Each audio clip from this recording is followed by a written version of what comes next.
Today we're going to be reading Funtime Bath Time with the Wiggles.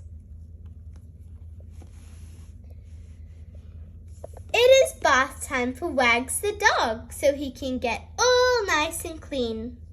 After a long day playing outside, he has had a fun bath time routine. Wags wiggled in the water. Splish, splash, slosh. Bath time is so much fun, but first Wags needs to wash.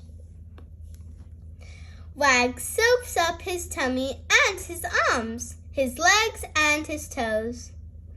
Behind your ears too. Wags, try not to forget those.